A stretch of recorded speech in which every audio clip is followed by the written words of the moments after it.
Hello friends, welcome to my channel Saishika entertainment vlogs. कैसे हो आप सब लोग? उम्मीद करती हूँ आप सब लोग बहुत ही अच्छे से होंगे।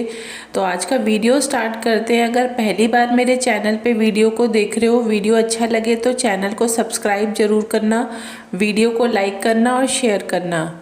तो आज की वीडियो में मैं आप लोगों को बताऊंगी कि जो नन्नू है और प्रीतो दोनों को ही कोर्ट की तरफ से एक बहुत ही बड़ा झटका लगा है। अब वो झटका क्या लगा है, ऐसी क्या बात हुई है, वो सारी डिटेल में मैं आप लोगों को इस वीडियो में सारी बातें बताती हूँ। क्योंकि जिस तरीके से आप लोग देख रहे हो डेली 10-15 दिन से रिप्लाई का जो ये गेम चल रहा है, दोनों ही तरफ से चल रहा है। ठीक है, कभी एलिगेशंस के पार्ट्स आ रहे हैं, कभी रिप्लाई के पार्ट्स आ रहे हैं, कभी नन्नू कुछ बोल रहा है, कभी प्रीतो कुछ बोल रही है, कभी प्रीतो की फैमिली के जो बड़ी बहन के अलग व्लॉग आ रहे हैं, ठीक है, भाई का अलग आ रहा है। मतलब इन लोगों ने इतनी ज़्यादा ना कचरा फैला के रख दिया है सोशल मीडिया पर कि लोग बिल्कुल पागल ही हो गए हैं, कंफ्यूज हो गए हैं कि किसके रिप्लाई सुने, किसके नहीं सुने, कौन सच बोल रहा है, कौन नहीं झूठ बोल रहा है, आखिर सच्चाई क्या है। मतलब लोगों को इतना ज़्यादा इन लोगों ने कंफ्यूज करके रख दिया है। ठीक है,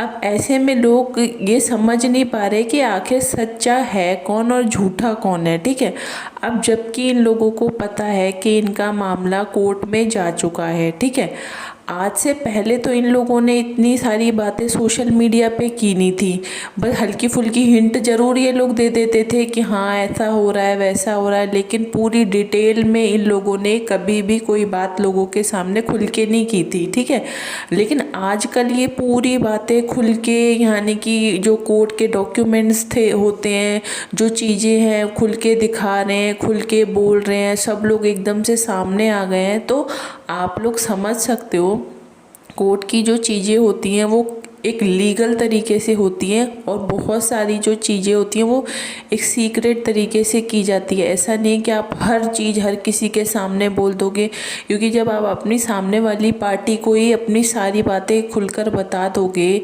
और अपनी कमजोरियां भी उनके सामने रख दोगे तो वो तो उसका फ़ायदा उठाएंगे, सीधी सी बात है। तो यही चीज़ें अब कोर्ट की तरफ से इन लोगों को यही चीज़ें बोली जा रही है कि आप इस तरीके के जो कर रहे हो लगातार, ये आप सोशल मीडिया पर आप इस तरीके की बातें लगातार नहीं कर सकते हो। क्योंकि जब या तो फिर आपको कोर्ट में इन चीज़ों के लिए अपने फैसले के लिए नहीं आना चाहिए था। अगर आप कोर्ट के तरफ आए हो तो आपको कोर्ट के जो रूल रेगुलेशंस हैं उनको भी फॉलो करना होगा। आपको ऐसा नहीं कि आप कुछ भी जो आपका मन करे वो आप बोल दो और जो आपका मन करे वो सब चीज़ें आप करते रहो, ऐसा नहीं होता। ठीक है, बहुत सारी चीज़ें जो होती हैं वो लीगल तरीके से की जाती हैं, लेकिन इन दोनों के मामले में अगर हम लोग बात करें तो दोनों का ही सिस्टम कुछ समझ में नहीं आता कि आखिरकार दोनों चाह क्या रहे हैं। ठीक है, जिस तरीके से प्रीतो की बात सामने आई है कि प्रीतो ने बोला है कि इन लोगों ने डाइवोर्स के लिए फाइल नहीं किया है अभी। ठीक है, पहले सुनने में ये आ रहा था कि अरे डाइवोर्स के लिए भी अप्लाई हो चुका है, बहुत जल्द इन लोगों का डाइवोर्स भी हो जाएगा। ठीक है, लेकिन अब पता ये चल रहा है कि अभी डाइवोर्स के लिए अप्लाई नहीं हुआ है, सिर्फ बच्चे का, और प्रीतो अपना खर्चा मांग रही है अभी। ठीक है, और जो भी एलिगेशंस लगाए गए हैं प्रीतो की तरफ से नन्नू के ऊपर, उन सारे आरोपों की सुनवाई होगी कोर्ट में। ठीक है, इनके बावजूद नन्नू ने भी अपनी तरफ से कुछ एलिगेशंस लगाए हैं प्रीतो के लिए ऊपर के, आखिर क्या रीजंस थे लड़ाई के, किन चीज़ों की वजह से इन लोगों के बीच में लड़ाइयाँ हुई हैं। ठीक है, अब बात ये आती है कि जब इनको तलाक भी नहीं लेना, इनको साथ में भी नहीं रहना, इनको खर्चा भी चाहिए, तो आखिर इन दोनों का ही मतलब मोटिव क्या है? तुम लोग चाह क्या रहे हो आखिर? मतलब एक दूसरे को फंसा के भी रखना है आगे तक, मतलब छोड़ना भी नहीं है, तलाक भी नहीं लेना, क्योंकि तलाक ले लोगे तो आप दोनों फ्री हो जाओगे, है ना, अपनी अपनी लाइफ में आगे बढ़ जाओगे। तो इसका मतलब आप लोग वो भी नहीं चाहते कि हम लोग एक दूसरे को मतलब फ्री करें, फ्री भी नहीं करना चाहते, साथ भी नहीं रहना चाहते, और खर्चा भी नहीं देना चाहते। ठीक है, तो ये किस तरीके का आप लोग चीज़ें कर रहे हो, मुझे तो कुछ भी समझ में नहीं आ रहा है। इसका मतलब तो ये है कि आप लोगों को ये सब चीज़ें करने में मज़ा आ रहा है, मतलब आपका या तो बढ़िया टाइम पास हो रहा है, आपकी लाइफ का इतना मतलब एक कहते हैं ना खराब चैप्टर जो होता है अपनी लाइफ का, आप दोनों की लाइफ का इतना बुरा टाइम अभी चल रहा है, ठीक है, लेकिन जब हमारी लाइफ का बुरा टाइम चल रहा होता है तो हम उन चीज़ों का सॉल्यूशन निकालने की कोशिश करते हैं कि हम किस तरीके से इन चीज़ों से दूर जाएं और एक अच्छा टाइम हमारी लाइफ में आए। तो तुम लोगों के पास दो ही ऑप्शन थे, या तो साथ में रहो पुरानी चीज़ों को भुलाकर, ठीक है, और पुरानी जो भी चीज़ें हुई उनको ख़त्म करो, बच्चे के बारे में सोचो, उसके फ्यूचर के बारे में सोचो और आगे बढ़ो, ठीक है। एक तो ये ऑप्शन था। दूसरा ऑप्शन ये था कि अगर आप दोनों इतने ही नादान बन रहे हो कि बच्चे के बारे में भी नहीं सोच पा रहे हो, ठीक है, अपने अपने बारे में ही सोचना है, तो फिर तलाक लो और दोनों अलग अलग हो जाओ। दोनों की फिर मर्जी है, जिसको दूसरी शादी करनी है वो दूसरी शादी करे, जिसको नहीं करनी है वो ना करे, मतलब आप फ्री हो जाओगे फिर उसके बाद अपनी लाइफ में। लेकिन तुम दोनों को वो चीज़ भी नहीं करनी।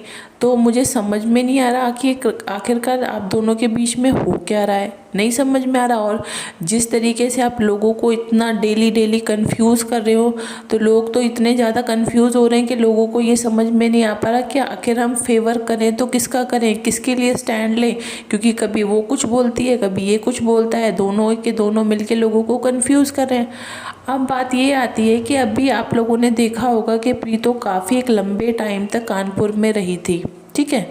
अब कानपुर में रहने के पीछे भी बहुत सारे अब रीज़न सामने आ रहे हैं, बहुत सारे एलिगेशंस इस बात को लेके भी अब उठ रहे हैं प्रीतो के ऊपर कि प्रीतो का आखिरकार कानपुर में ही रहने का मन क्यों करता है, और प्रीतो जानबूझ के अपने ससुराल नहीं आना चाहती है, वापस से अपने जीजा और भाई और बहन के साथ कानपुर जाना चाहती है। आखिर कानपुर में ऐसा कौन है जिसकी वजह से प्रीतो वहीं पर रहना चाहती है। अब आप लोग समझ सकते हो कि प्रीतो के ऊपर फिर वापस से एक बहुत बड़ा एलिगेशंस लग रहा है कि प्रीतो का या तो कानपुर में किसी के साथ कोई अफेयर चल रहा है। अब ये तीसरा लड़का कौन आ गया है कानपुर में जिसकी वजह से अब ये सब चीज़ें हो रही हैं। तो मैं आप लोगों को बता दूं, मामला बहुत ज़्यादा पेचीदा हो रहा है और मामला बहुत ज़्यादा घुमावदार हो रहा है। अब आगे आगे देखो आप लोग, अब कौन कौन सी नई नई चीज़ें अब और भी हम लोगों के सामने आने वाली हैं,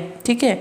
ये आरोप जो लगाए गए हैं प्रीतो के ऊपर के प्रीतो वहीं रहना चाह रही है, प्रीतो अपने ससुराल नहीं आना चाहती, अपने पति के साथ नहीं रहना चाहती, प्रीतो फ्री लाइफ जीना चाहती है, अपनी मर्जी के शौक़ पूरे करना चाहती है, घूमना फिरना, होटल्स में जाना, खाना पीना, बस यही लाइफ चाहिए प्रीतो को। तो इसीलिए प्रीतो कानपुर ही रहेगी फ्यूचर में। ये सब आरोप प्रीतो के ऊपर लग रहे हैं। अब इन आरोपों के ऊपर ये भी बोला जा रहा है कि हो सकता है प्रीतो का कानपुर में किसी के साथ अफेयर चल रहा है, और ये चीज़ अभी लोगों के सामने नहीं आ रही। हो सकता है आने वाले टाइम में ये चीज़ सामने आ जाए। ऐसे आरोप लग रहे हैं, लेकिन इन चीज़ों में कितनी सच्चाई है या कितना झूठ है, मुझे तो 1% भी नहीं लगता कि इस बात में कोई भी सच्चाई है।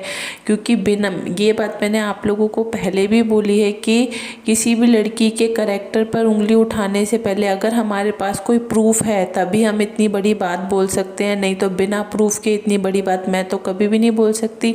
इसलिए इस बात के बारे में पूरी जब तक हम लोगों तक न्यूज़ नहीं मिल जाती तब तक इस बारे में सही से नहीं बताया जा सकता कि आखिरकार इस बात में कितनी सच्चाई है और कितना, क्योंकि आरोप दोनों ही तरफ से लगाए जा रहे हैं। और बताया ये भी जाता है कि इन दोनों का जो ये रिश्ता ख़राब हुआ है उसके पीछे शक भी एक बहुत बड़ा कारण रहा है। शुरू से ही नन्नू को प्रीतो के करैक्टर पे शक रहा है, जिसकी वजह से भी इन लोगों की लड़ाइयाँ बहुत ज़्यादा हुई हैं।